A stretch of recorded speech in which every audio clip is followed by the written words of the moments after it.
Hey, como estão? Aqui é o Jenda e voltamos das férias. Como é bom estar de volta, eu tava morrendo de saudade. E nada é melhor para comemorar o nosso retorno do que falar de algo que eu amo trazer por aqui: BDSM. Transformers! Eu tô esperando a pegadinha. Do Michael Bay. Eu sabia. Se você já é um velho de guerra por essas bandas dos contões, já deve saber do meu menos que positivo sentimento sobre o Bayverse. Eu nunca fui muito com a cara dessas representações cinematográficas do machismo militar americano, mesmo tendo nascido em 2003 e presenciado o boom desses filmes no cinema, e vendo pessoas falando bem mais de Transformers do que eu jamais vi de novo na minha vida, eu ainda ficava muito mais feliz assistindo meus DVDs do episódio dos Dinobots da G1, Transformers Animated ou Beast Machines no meu quarto, do que esses grandes momentos. How old are you? 20.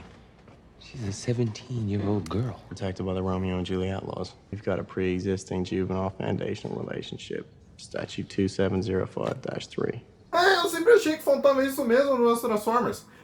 Dito isso, por mais que eu ache que deveria ser um crime na Constituição da ONU, existem fãs do Bayverse, pois é, as pessoas realmente comemoraram a volta do anticristo. Existem qualidade nos filmes, é claro, o visual deles é impecável até os dias de hoje, com o provável melhor CG de robô já visto, por mais que em uma dose cavalar, mas mesmo assim. Isso fazia com que colocar os Autobots e Decepticons em cenas fosse uma tarefa ridícula de complicado, o que fazia os personagens favoritos da galera aparecerem em 2 minutos no máximo. Com sorte. Megatron, sabe? O personagem favorito de uma galera, um dos melhores vilões da ficção e com um charme sensualizante, pois em 5 filmes dessa jossa, ele apareceu em 28 minutos. O último filme tem quase 3 horas. Mas aí não é tão ruim assim, sinceridade, eu achei que seria muito menos. Talvez não seja tão horrível quanto eu me lembrava de anos atrás. Às vezes os personagens realmente apareceram mais. Peguemos um dos meus favoritos, Sideswipe.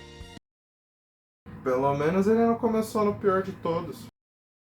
Eu tenho que aprender a calar a boca. Revenge of the Fallen.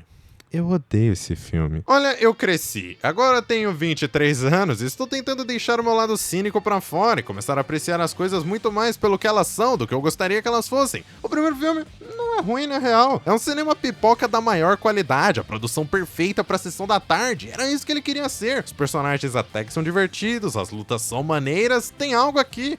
O Anticristo. Hot If para os íntimos iria ser um evento. Todos estávamos animados pela sequência. O Michael Bay aparecia e dizia como o filme era melhor, mais interessante. Iria tocar em até temas mais complexos. Nada disso aconteceu. Além de, novamente, efeitos visuais belíssimos e cenas de ação até que legais, a história piorou, os personagens pioraram e a adaptação de alguns precisa ser estudado. Quem que olhou pra essa coisa e falou Estereótipos raciais! Sei lá, é difícil pra mim achar alguma coisa legal nesse. Pra mim, tem uma cena assim da Megan Fox. Isso talvez seja legal pra você, eu não julgo. Tem uma Decepticon gostosa. Sideswipe, baby! Oh, mas eu posso odiar tudo que esse filme representa, mas eu jamais vou conseguir negar que o bayversismo dos designs começou aqui e com a bola toda. E ninguém mostra melhor o quanto isso poderia ser legal do que o Revenge of the Fallen Deluxe Class Sideswipe. Eu nunca gostei do filme nem quando era criança, mas eu tenho que agradecer a minha tia que me deu ele de presente na época, porque...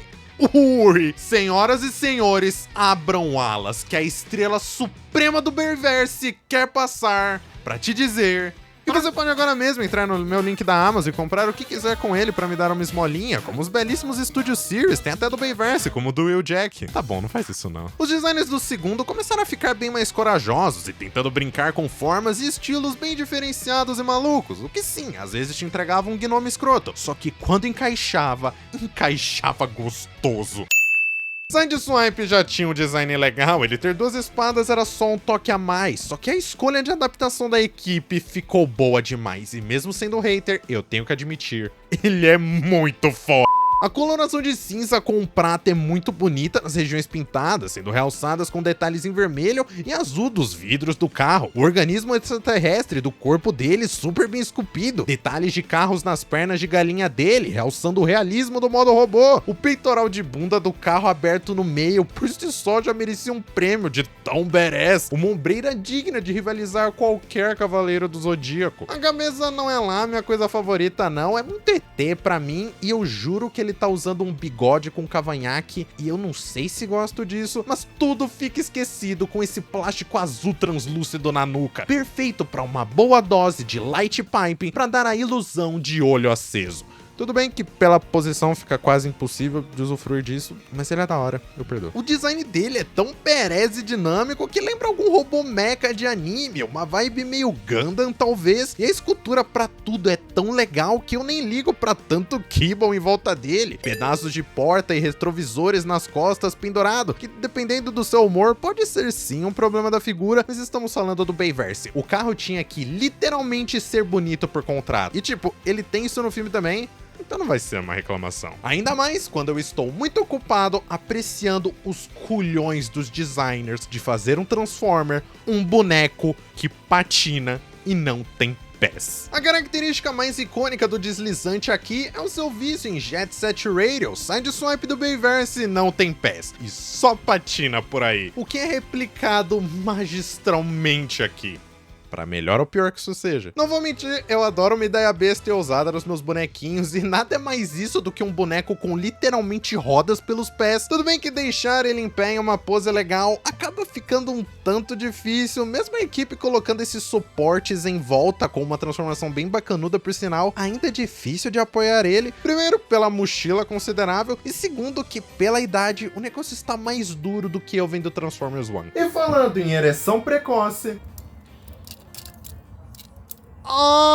Usando esses pedaços de porta no braço, podemos substituir essas mãos feias com lâminas saídas diretamente de um tokusatsu. Fazer elas se fecharem rodopiando elas entre a roda é muito mais legal do que o Michael Bay jamais vai merecer. E como elas são bem sólidas até, as possibilidades aumentam ainda mais usando elas de muleta, mesmo com as articulações meio medianas. Cabeça faz suas coisas, mas não muito. Braços abrem, tem um cotovelo, tronco. Michael Bay não acredita em troncos. As pernas compensam, fazendo quase tudo o que você quer e com um detalhe muito pica de colocar a articulação exposta, nos deixando ver o movimento, que combina bastante com o filme. E o mesmo para o joelho, que dobrando, vemos o pistão subindo e descendo e revelando uma das mecânicas da linha do segundo filme, Mech Alive, onde poderíamos ver o organismo interno dele se mexendo, o que a tradução para essa parte azul do joelho aparece um pouco mais. Uhul. Conclusão, eu amo esse robô, mesmo não curtindo sua fonte de origem, o molde é tão fantástico que até a Hasbro quis vender ele de novo, agora vermelho com o nome do novo personagem Swerve. Vocês não têm vergonha na cara? O design maluco e estiloso, somado com as bolas de fazer algo tão corajoso, é um bom resumo do porquê que faz dele, fácil,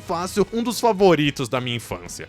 Se eu tivesse visto ele quando criança. Eu não era lá a criança mais inteligente do mundo não, e como o Sr. Wipe aqui vinha na caixa no seu modo carro, eu demorei aproximadamente 6 anos da minha existência para conseguir colocar ele no modo robô e apreciar ele pelo que ele merece, me deixando com esse trauma até hoje. Entretanto, agora eu estou crescido, 23 anos desde 20 dias atrás, eu não vou me deixar ser intimidado mais. Está na hora de enfrentar um dos meus maiores medos de infância cara a cara. Um bonequinho.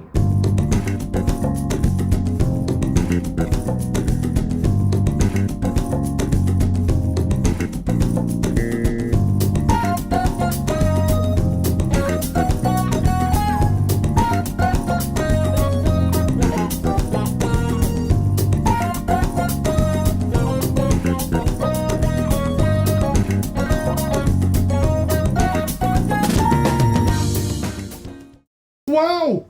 Eu era um bosta!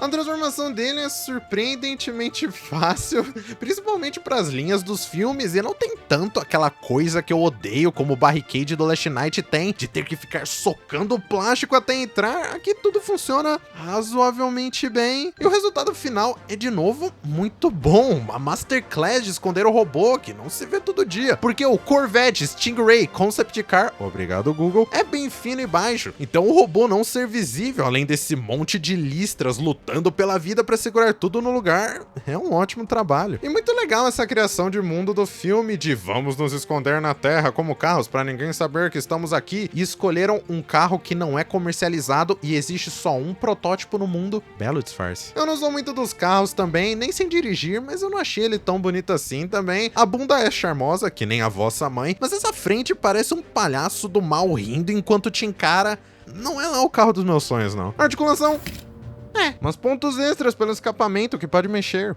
Eu nunca vou entender o porquê disso. Talvez meu desânimo com ele tenha muito mais a ver com as minhas lembranças ruins de não conseguir tirar ele desse modo pra ver o robô de jeito nenhum, mas com um olhar um pouco mais acurado de críticozão virtual de brinquedo de criança pra nerdão esquisito. Esse cara fode. As únicas reais inconveniências com ele mesmo são as articulações medianas e a falta de pés, mas isso também acaba sendo o charme dele. Aqui nós não julgamos o corpo de ninguém nunca. Não tinha como fazer isso funcionar de um jeito melhor, ainda mais na época. Hoje com o Studio Series, pelo menos olhando por fotos, parece que isso melhorou, mas também dá pra entender porque esse tipo de design não é muito utilizado, por mais que nesse caso específico tenha ficado bem badass. É só meio incômodo, principalmente de posar a figura. E se você não acredita nesse meu argumento, então vamos lembrar da outra ocasião que a Hasbro fez um boneco cadeirante. Oh Deus! Mas agora que eu finalmente consegui derrotar esse inimigo da minha infância e consegui falar e transformar o Sideswipe Revenge of the Fallen, será que eu fiquei mais forte? Será que eu me tornei uma pessoa mais capaz? Será que agora eu consigo derrotar os outros fantasmas da minha infância? Como finalmente dar outra chance para esses filmes e entender que essas obras de ficção dirigidas pelo Michael Bay, na verdade, são só mais estilo do que substância e realmente tem algo ali que eu consiga apreciar? Ou eu posso ver o que acontece se eu tomar perfume. Eu não me arrependo!